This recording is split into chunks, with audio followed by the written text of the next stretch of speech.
السلام علیکم، امید کرتا ہوں آپ سب ٹھیک ہوں گے، خیر خیریت سے ہوں گے۔ جیسا کہ میں نے پچھلی ویڈیو بنائی تھی رشیا اور یوکرائن کے بارے میں، آپ لوگوں کو بتایا تھا کہ ان دونوں کی آپس میں بات چل رہی ہے، اور ابھی کی جو تازہ ترین صورتحال ہے اس میں آپ کو بتاتا چلوں کہ رشیا نے 3 طرف سے یوکرائن پہ اٹیک کیا ہوا ہے، ایک بیلاروس کی سائڈ سے، ایک رشیا کا اور یوکرائن کا جو اپنا بارڈر ہے اس سائڈ سے، اور تھرڈ ہنگری کی سائڈ سے۔ تو زیادہ تر کامیابی جو رشیا کو ملی ہے وہ اس کو اپنی سائڈ سے ملی ہے، جو اس کا اپنا اور رشیا کا بارڈر ہے اس سائڈ سے وہ کافی زیادہ آگے آ چکا ہے، اور جو بیلاروس والی سائڈ ہے اس سائڈ سے بھی وہ آلموسٹ کیف، ان کا جو کیپیٹل ہے یوکرائن کا، اس میں انٹر ہو چکا ہے۔ اور یوکرائن کا یہ دعویٰ ہے، انہوں نے یہ نیوز میں بولا ہے کہ انہوں نے رشیا نے جو ان پہ کنٹرول حاصل کیا تھا کیف میں، ان کے کیپیٹل میں، وہ انہوں نے واپس لے لیا ہے، وہ انہوں نے قبضہ چھڑا لیا ہے۔ تو کافی ساری سیٹلائٹ کے تھرو جو انفارمیشن ملی ہے اس میں یہ دیکھا جا سکتا ہے کہ رشیا کی کافی زیادہ آرمی اس ٹائم یوکرائن میں موجود ہے، اور وہ کنٹینیوسلی اس میں انٹر ہو رہی ہے، وہ اپنے مقاصد کو حاصل کر رہی ہے۔ تو اب یہ دیکھنا ہوگا کہ حالات کس طرف جاتے ہیں۔ دوسری طرف امریکہ نے یونائٹڈ نیشن کا اجلاس طلب کیا ہے، اور اب دیکھنا ہوگا کہ اس اجلاس میں کیا فیصلے ہوتے ہیں۔ باقی میں آپ لوگوں کی انفارمیشن میں اضافہ کروں تو اس سے پہلے امریکہ نے سیریا کے ساتھ جنگ لڑی، افغانستان کے ساتھ لڑی، عراق کے ساتھ لڑی، لیکن کبھی یونائٹڈ نیشن کا اجلاس طلب نہیں کیا گیا۔ یہ اس بار کیونکہ رشیا کر رہا ہے، جنگ کر رہا ہے کسی اور کنٹری کے ساتھ، تو اس لیے رشیا کے خلاف یہ انہوں نے امریکہ کا یہ یونائٹڈ نیشن کا اجلاس انہوں نے طلب کیا۔ تو سب کچھ آپ کے سامنے ہے، اب یہ تو ٹائم بتائے گا کہ اس اجلاس میں کیا فیصلہ ہوتا ہے اور کیا نہیں ہوتا۔ اور میں نیوکلیئر ویپنز کی بات کروں تو اس دنیا میں اس ٹائم سب سے زیادہ نیوکلیئر ویپنز رشیا کے پاس ہیں، جن کی تعداد 5,500 ہے۔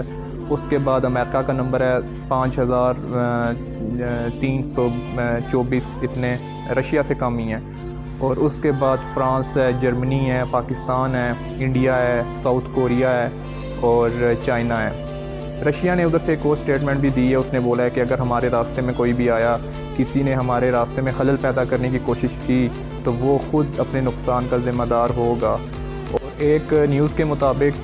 یہ پتہ چلا ہے کہ یوکرائن کو شنجن کنٹریز نے، یورپین یونین نے کافی سارے ویپنز بھی پرووائڈ کیے ہیں، جن میں رومانیہ،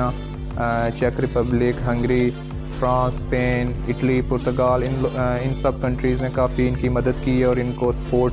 کیا ہے یوکرائن کو۔ تو اب دیکھنا یہ ہوگا کہ سارے کنٹریز رشیا کے خلاف کھڑے ہو چکے ہیں، امریکہ بھی، اور دوسری سائڈ پہ رشیا اور چائنا، ان دونوں کا موقف ایک ہے۔ ابھی تک میں آپ کو بتاتا چلوں کہ چائنا کی جانب سے اور ایران کی جانب سے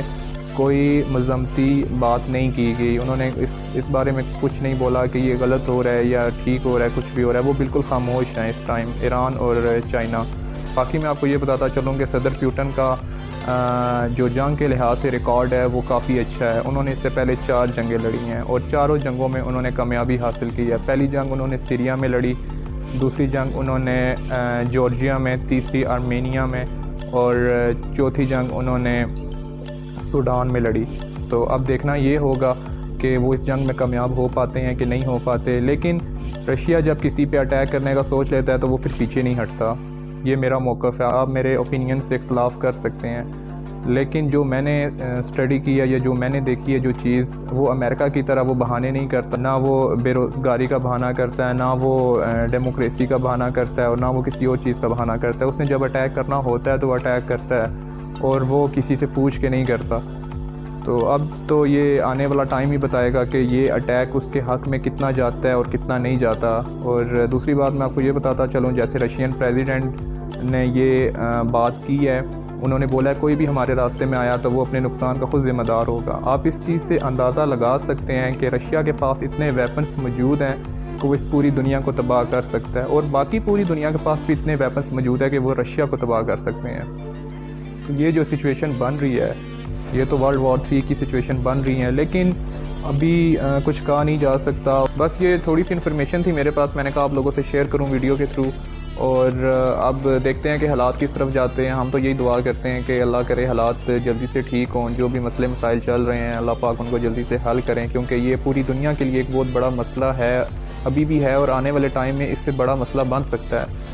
تو ہماری تو یہی دعا ہے کہ مسئلہ حل ہو، اور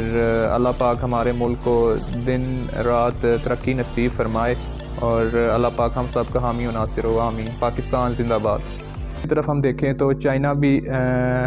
اپنا جو اس کا ہمسایہ ملک ہے کیڑا سی ہوئے